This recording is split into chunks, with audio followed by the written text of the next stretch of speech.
paz, tudo bem?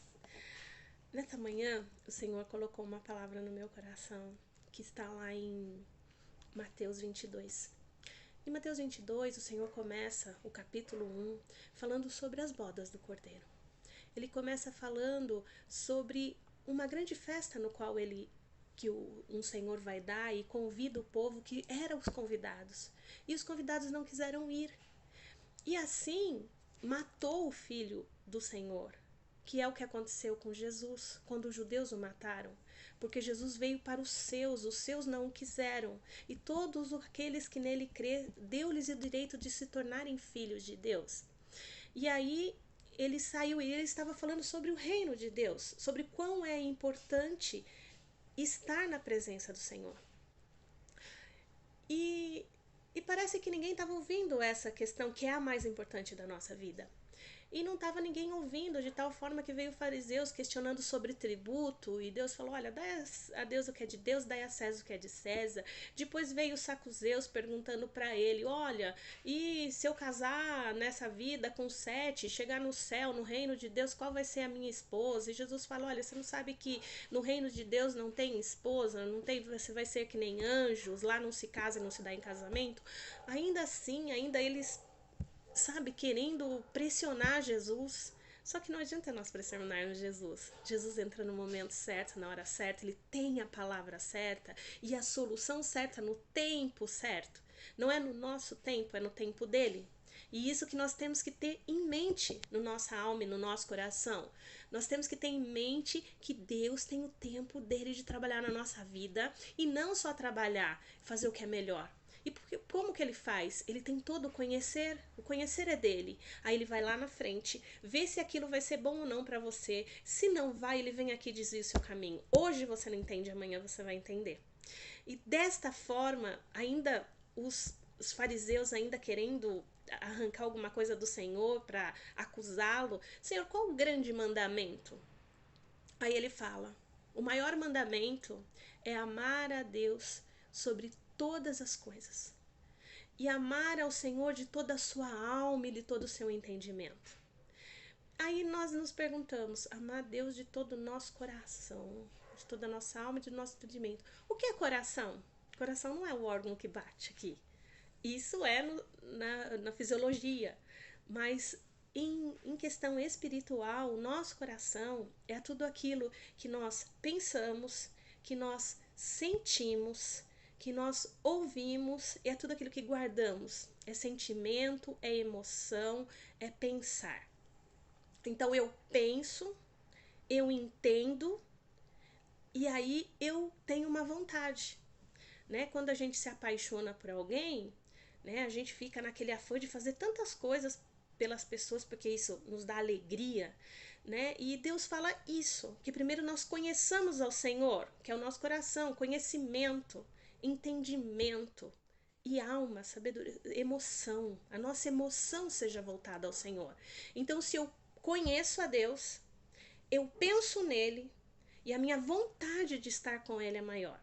E se isso você fizer na sua vida, em todo o tempo da sua vida, o que fala, né, que se você olhar atrás sobre a vida financeira, que é pagar tributos, e não é só pagar tributo, eles estão falando sobre a questão financeira ali da vida das pessoas. Então a sua questão financeira, se você ama a Deus de todo o seu coração, todo o seu pensamento, sentimento, entendimento, e a sua alma, que é entendimento, o que acontece? Isso fica em segundo plano. O Senhor está falando, primeiro é o Senhor. Ele já estava falando lá, primeiro, olha, vai ter uma grande festa, no qual todos são convidados, na qual você participa da festa do Senhor, do grande dia, quando você chegar aos céus. Por quê? Porque você tem o Senhor como seu Deus, de todo o seu coração, toda a sua alma, todo o seu sentimento, de todo o seu entendimento.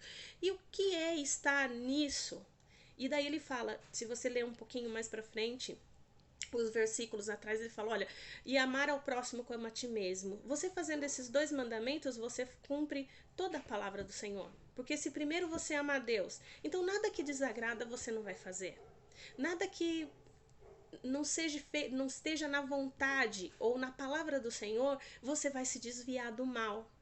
E se você amar o próximo como a ti mesmo, geralmente nós somos egoístas.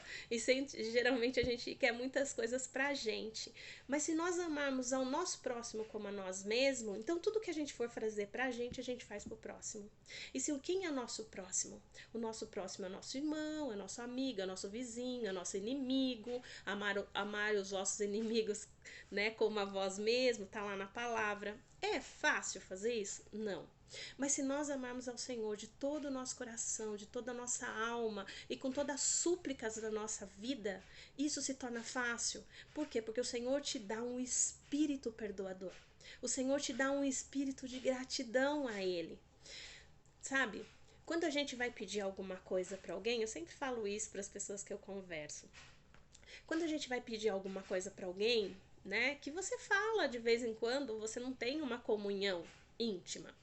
Você liga, ou de repente a sua irmã mesmo, seu irmão, sei lá, alguém que você fale, mas não tá falando sempre, tipo, nossa, faz uma semana que eu não falo pra aquela pessoa e tô precisando da pessoa.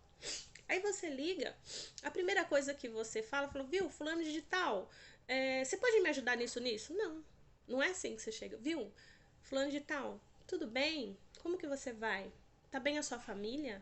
Tá bem seus filhos? Tá bem seu trabalho? Você tá tudo bem? Ai, que bom, fico feliz. Aí você pede aquilo que você quer. E diante de Deus, não é diferente. Irmão, você quer pedir alguma coisa ao Senhor? Primeiro, concentre-se em agradar a Ele. Porque ali estava todo mundo preocupando em casamento, em vida financeira, né, em tributos, em tudo. Mas ninguém estava preocupado com o que o Senhor estava falando primeiro. E o que ele estava falando primeiro é o seguinte: eu te convidei para umas bodas. E qual é a boda? É a sua salvação. Então, em primeiro lugar, pense na salvação que o Senhor te concedeu.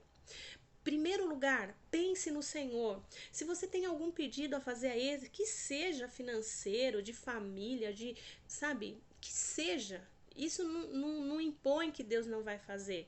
Mas primeiro se chegue a Ele adorando. Porque Davi era considerado segundo o coração de Deus.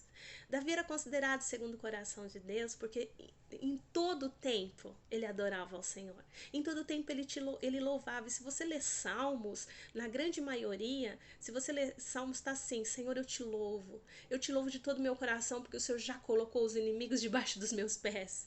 Eu te louvo de todo o coração, Senhor, porque eu sei que o Senhor é fiel, justo e faz as coisas acontecerem. E o tempo todo, Davi louvava ao Senhor.